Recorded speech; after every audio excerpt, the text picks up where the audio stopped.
Hey everyone, welcome back to my channel. And if you saw my previous video, you would have seen my June haul. And one thing about a haul is that you then have to put everything on the shelves.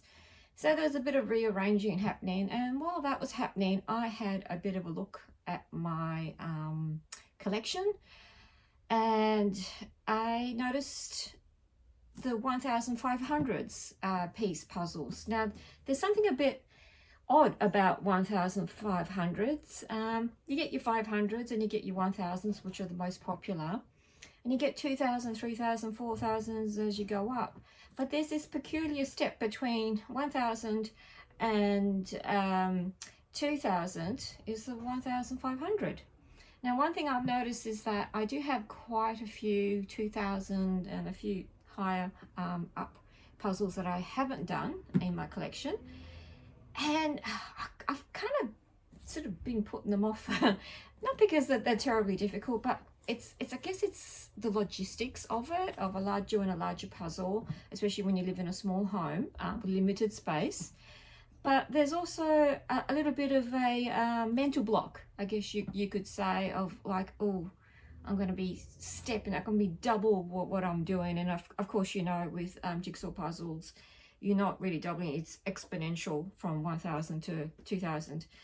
So I thought, you know what, I might make it my goal to get a few of these 1500 pieces done as like a step up to doing say 2000s. So I have done 2000s, I've even done a 3000 in the past, and I found that jumping into that was a little bit overwhelming for me, and that's why I haven't done many more since then. So I thought, you know, I could get into the groove of doing a 1.5k puzzle. So what I decided to do is to pull out my 1.5s, and honestly, I think I've got more than I thought I had.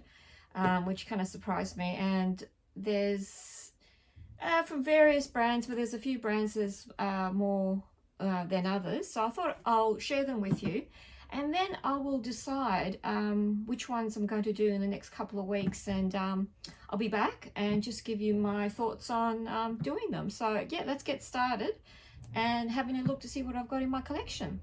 So I thought I'd start with what I call the miscellaneous ones, where I maybe only have one or two from that particular brand. So yep, so the first one is the Castelland, and it's a cat one, and I know a lot of people don't like doing fur, but I love cats, so you know, it's par for the course. Now, I have heard with Castelland the larger size puzzles that the pieces are smaller. I don't know, I haven't done one. This will be my first one, so yeah, I'll give that a go. One thing is that the shrink wrap is still on some of these puzzles, so I'll try to avoid glare as much as possible. But yeah, so there's that one. Then there's this beautiful one by Clementoni. Again, I don't think I've done a Clementoni in this size, so again, I don't know what the piece size is like, but I really like this. There's a lot of color to it. It's called Wizard's Workshop. I don't tend to do a lot of fantasy ones, but this one did appeal to me. Now this one is a jumbo, and it's secondhand. As you can see, it's a little bit beat up. There's a lot of cats in this one. I'm sure it's a bit of a rarity. It's by Leslie Ann Ivory, who's quite well known for doing cat artwork. And yeah, jumbo I have done, again, not at this piece size of 1.5, but I really like the quality of jumbo, so I think this one will have to get tackled soon. It's called Star Sign Cats. I'm not sure if I can see a year on it. No, I can't see one, but I'm sure it's quite old. And then we've got the Hay. I think this is the Jolly Pets series. Yeah, it is.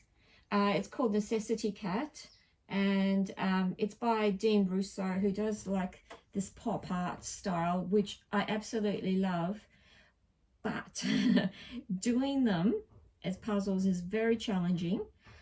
Even do them as a 500 is pretty challenging. I've done 1,000 and not done his style in a 1.5. So we'll see how we go. But they're well worth doing because it's such beautiful art. And speaking of hay, and I think that's how you pronounce hay. It's not hay, hay. I don't know. Anyway, I bought this one secondhand. I'm hoping it's complete. It's called Library, and again, it's a bit hard to share. I might share the back of it. It's very detailed. There's a lot going on in there. A lot of sort of literary references, which is right up my alley. So yeah, that's another one that it's been in my collection for a while, and really it needs to get done because it looks like a lot of fun. I have to say these triangle shaped boxes are really challenging to try and fit on your shelves. Okay, so that's sort of the more miscellaneous ones, and I thought I'd next show you my Bluebird ones. Now I've done a few Bluebirds, and I find that the pieces are a bit smaller, even in like a 500 or 1,000. So it'd be interesting to see what the piece size is for these. This looks very difficult, but again, it's cats, so you know, I have to do it. And another one I think in that same series as well. And I know these images have popped up in other brands as well, but this just happened to be the one that I found that, you know, this brand had this image, so I went with it. Again, bookish images, which I absolutely love. So what's this one called? Bedtime Stories. So you try not to get the glare there. So nice and colourful. I love shelves, shelf images. There's another sort of shelf image called Mystery Writers. Again, very colourful, very colour rich. So yeah, that's those. Now I'll share my Ravensburger ones.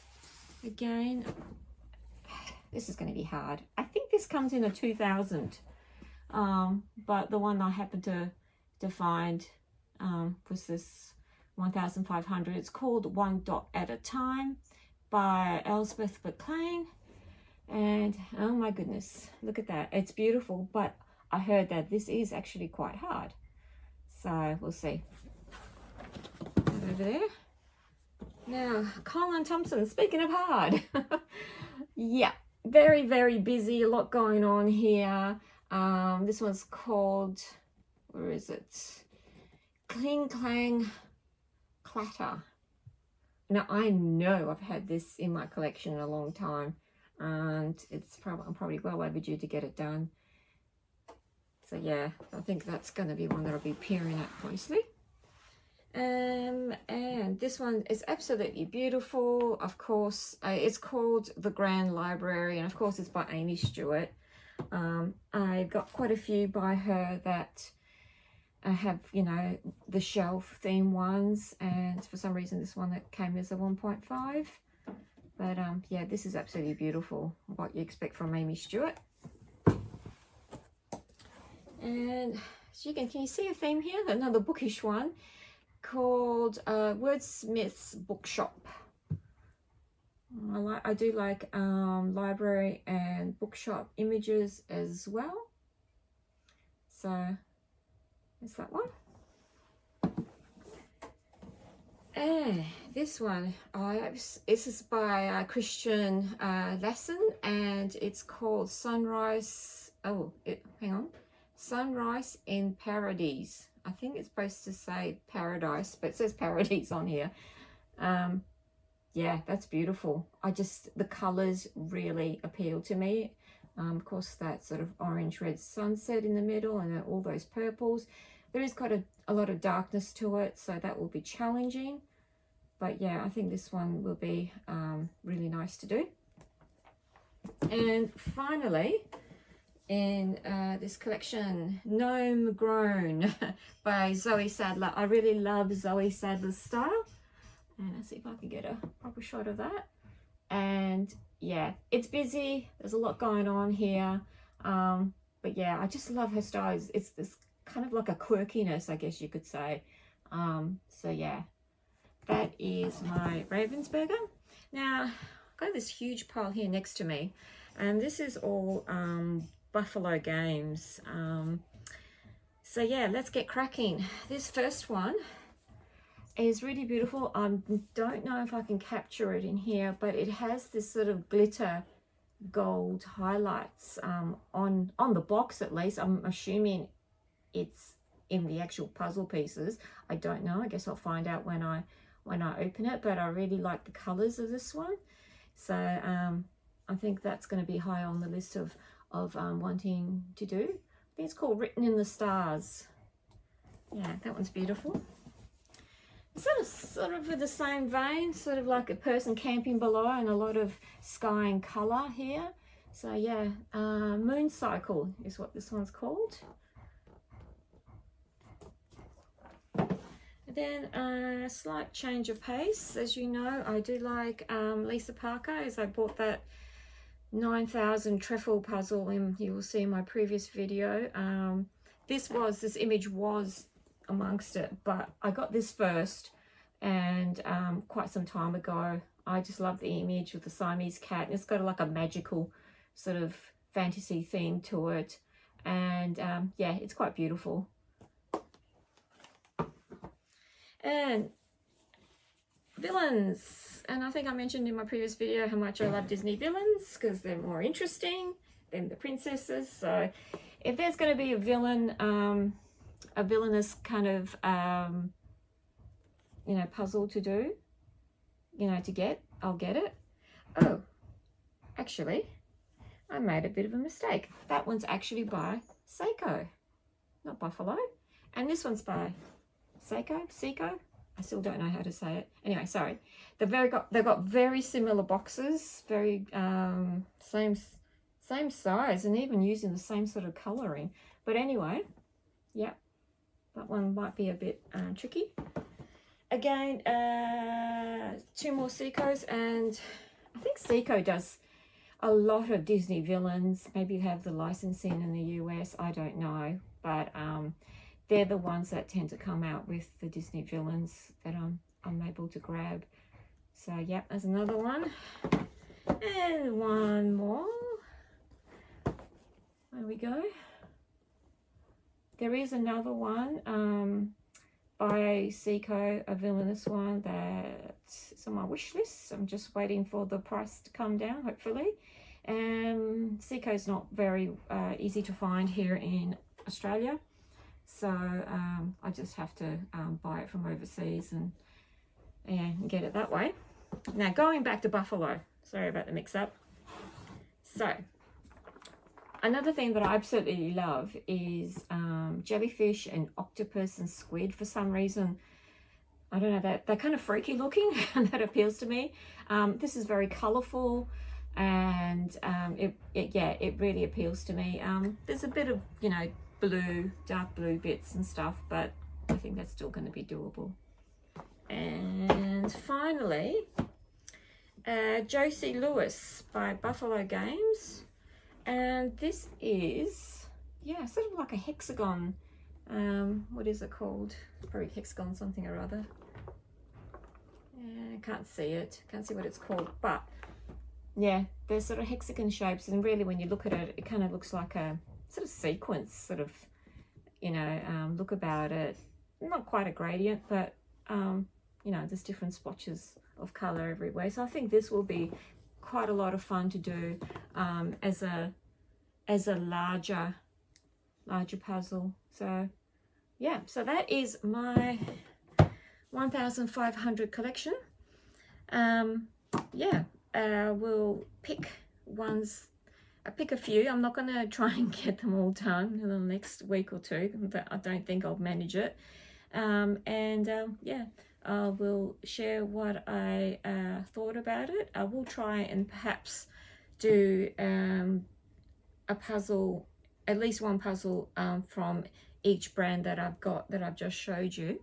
And yeah, stay tuned. And I am back sometime later. Now, I think I got a little bit ambitious trying to do one of each brand that I had in the 1500s. Just a little bit ambitious. I did get some done, but I only got 3 done. So life gets in the way. Of course, 1500s take me longer to do. And well, I did enjoy the 3 that I did, but I'll share which ones that I did in the order of least to most enjoyed. So let's get started. This one, what was this one called again? It was Wordsmith's Bookshop. Now, this one was actually, it's right up my alley, this design, like a bookshop storefront. It's gorgeous. Did not enjoy this as much as I hoped to have enjoyed it because it had a lot of brown, as you can see, and it had very, very small little details, which I actually find quite fiddly to do. But more importantly, this one actually had quite a lot of sort of blurry sort of images. It was, the art style is sort of like it's drawings, but it's just didn't come up as crisp, especially as a 1500. I think the picture actually looks a bit sort of crisper and more detailed on the box and blown up to a 1500. So why they chose to do it in this size, I don't know. But yeah, that one took me a little bit longer than I was expecting, because just of the clarity of the image, I guess you could say. Now, the one I liked more was this one. I think it's called Wizard's Workshop by, now, is it Ciro Marchetti? Is it Ciro Marchetti? I don't know. Apologies.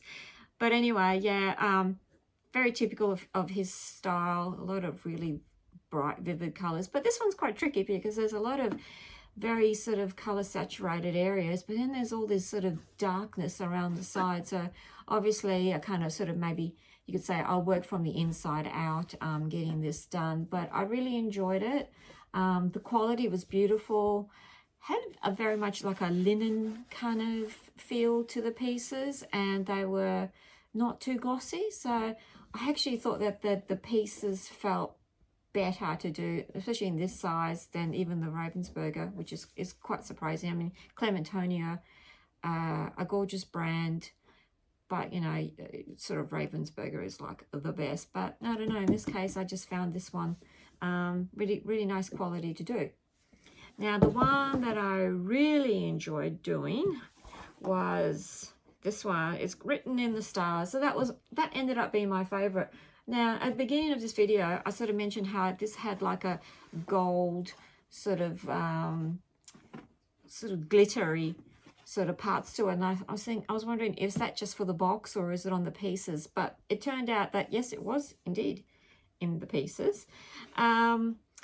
So yeah, obviously I was drawn. First of all, I did the bottom bit. I just felt that the tents and even the snow were quite easy to do. Then I was drawn to this part of the sky that was the yellowy pink, and I sort of moved up and across to this side. And of course I did the trees last because they were hard. But the good thing about the pieces is that the shape of them was unique enough that even when I piece sorted to do this part, wasn't that hard actually. Really, there wasn't a part of this puzzle that I didn't enjoy in the image, even all these sort of dark tree areas. What I didn't enjoy about this was the quality. Unfortunately, there was quite a few pieces that were sort of miscut. So there was one piece that had like a bit broken off, and there was quite a few wonky pieces that looked like any minute now a corner of it was going to come off. So that was really disappointing. I have done buffalo before, but maybe I just got unlucky with this particular copy. But yeah, it was my favorite image, but it wasn't my favorite quality, unfortunately. So yeah, so that were the 3 that I managed to do. One thing I noticed about doing the 1500s, obviously they were bigger on, they still fit on my table, they were bigger than the 1000s. So I found myself having to sort of stand up and lean over quite a bit, which was a bit hard on the neck and the back. I do have a tilting board, but I don't have one that is for anything bigger than 1000 really. So maybe that's something I might have to look into, getting a board that can handle larger size counts. That was the only drawback really. I didn't find the step up of an extra 500 pieces any sort of more difficult really than doing 1000 piece. So even with the sorting and just putting it together and the time it took me, it really didn't add that much to the experience in regards to sort of complexity.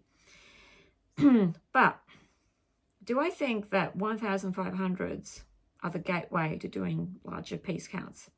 I think so. I think so. I think this is a nice step between doing 1000 and doing a 2000. So I am thinking that what I will do next is I'll pull out all my 2000s, and I do have quite a few from various brands, and go through them and then pick out 2, maximum 2. I'm not going to get over ambitious here. Pick out 2 from 2 brands that I haven't done in this lot. So this was Clementoni, Ravensburger and Buffalo. So I will not pick a 2000 from those brands, but I'll pick 2000 from the various other brands that I've got, and I've got a few to pick from. And yeah, and I will see how that goes. But that's in a future video, so hopefully you will join me then to see how I go with my quest to move up into the heady heights of large piece counts. That's going to be a project, a long-term project, I think, coming up on for me on this channel. So thanks for watching, and I will catch you later.